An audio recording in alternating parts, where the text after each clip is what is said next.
very warm welcome to this ADLS succession planning webinar.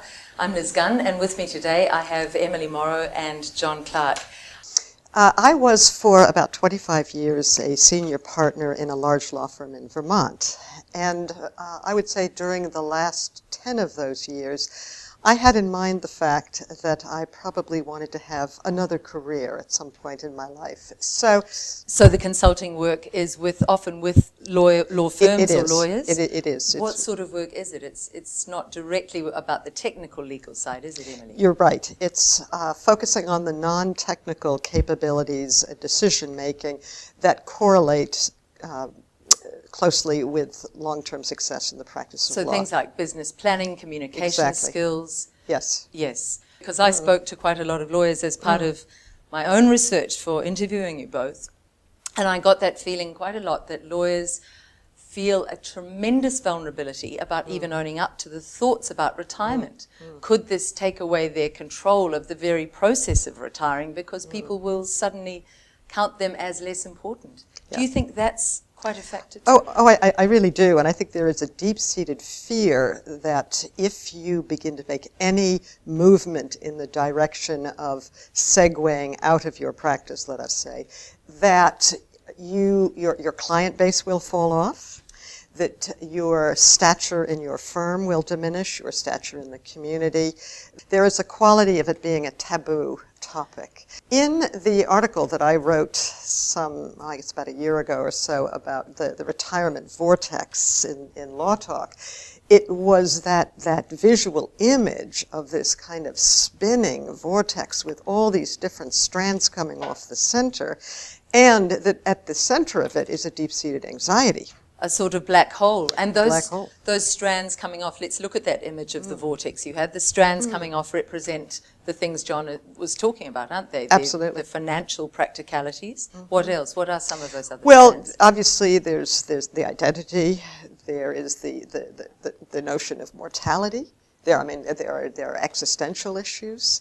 And if you combine what I think of as these deep-seated psychological concerns with very practical financial concerns, that this is a very toxic, potentially, combination.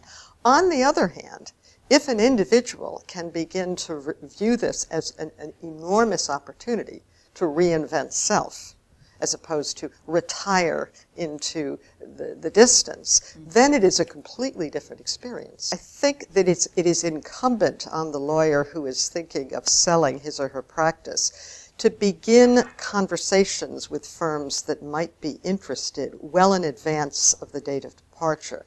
Because certainly there are firms out there, particularly I find in some of the regional areas, that are looking to cherry pick the practices of retiring lawyers. But they are wanting to see how those practices might fit in with their existing practice. And it's going to be important to what extent some of the staff, the other lawyers, or even the support staff who are working with that retiring lawyer, to what extent may they come along, because they could be a critical part of bringing that client base along. And I totally agree with you, John, that the value is that goodwill at the end of the day, and it is very ephemeral. It is ephemeral. That's a good word Absolutely. for it. Yeah. There was a terrific woman practitioner, actually, I talked to, who was offered a meager sum by a law firm for her practice, but she made a plan. It was around $45,000 she was offered, good client base, and she numbered the files so that the files were traceable, and then made a plan, brought in a solicitor and legal executive for whom she paid and who she trained to keep working on her files.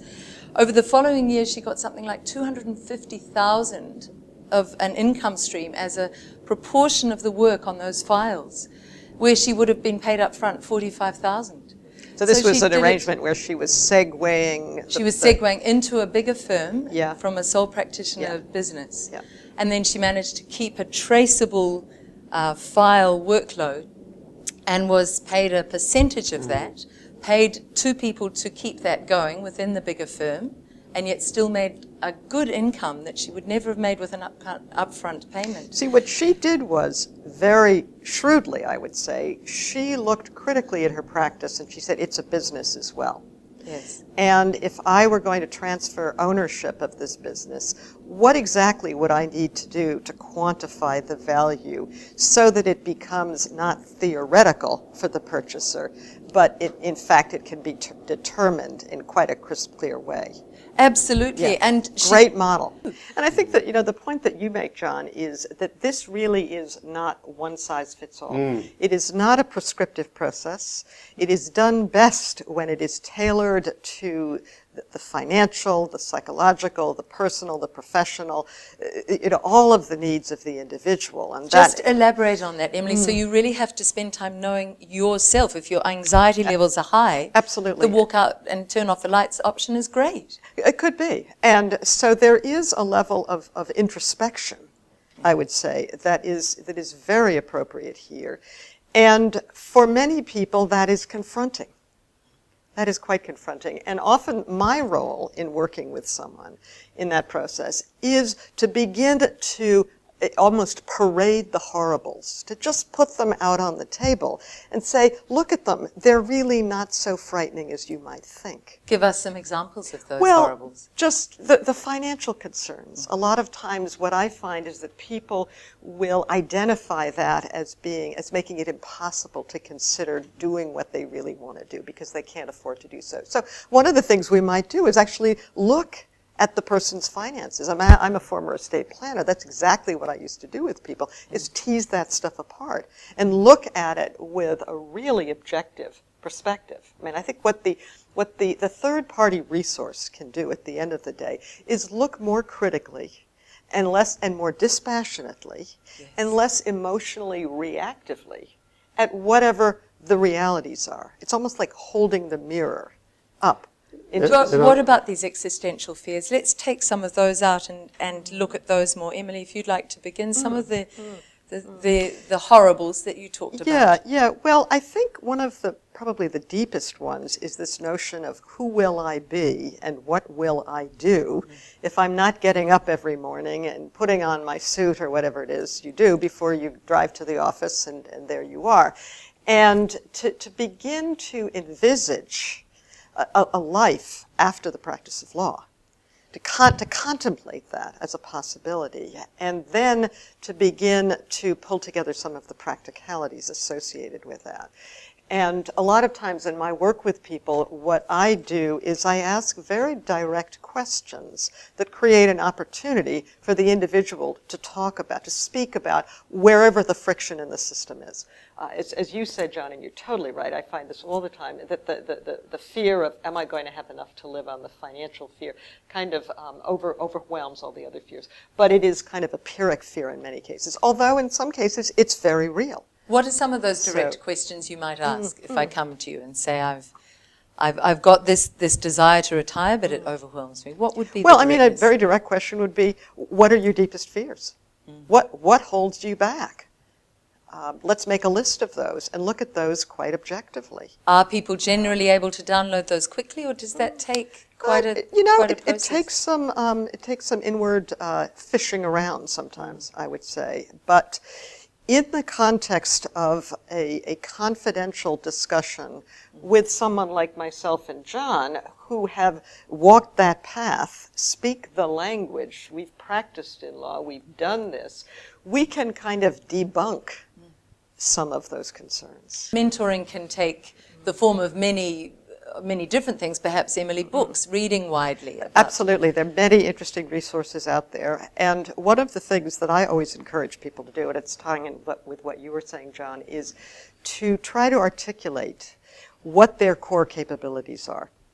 Now, obviously, those core capabilities ripple through the way they practice law and what they do in the law, but they pre-exist that.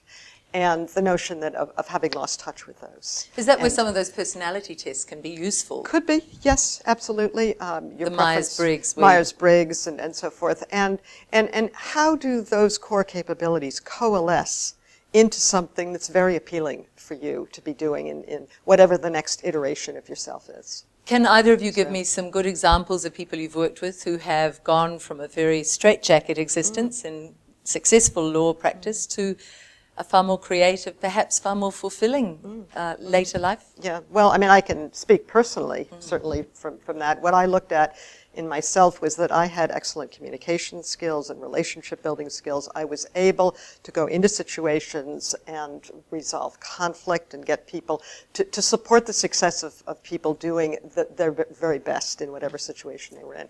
And I started to think about how I could connect the dots between those core capabilities and the fact that I had all those years of building and running a successful practice. And certainly I've seen that in other individuals who have, again, gone through. The term that Erik Erikson uses, that you're alluding to here, is the notion of generativity. In that's the second to the last phase of adult life, generativity versus stagnation. And generativity is absolutely that notion of giving back into the world. The final stage of adult life that Erikson poses, interestingly, is the notion of integration. That at the end of life, one has the ability to reflect back on one's life, realize that there was a real pattern and centrality to it, and the other end of that spectrum is despair, where you look back on your life and you realize that you missed the boat, and there's nothing to be done about it. So, and of course, Erikson says to move from generativity into that level of integration at the end of life, it requires that you go through the prior stage first, that generative phase. And clearly, the lawyers I've worked with who have made that transition in a way that it is, in many ways, the best part of their life, not something to be feared and reviled and kind of ignored and put on the shelf like it doesn't exist. They are the lawyers who are inevitably moving in that direction of generativity. Which is very life-affirming, Emily, which is a wonderfully positive note to end this on, that this is a really exciting stage and not something to be dreaded.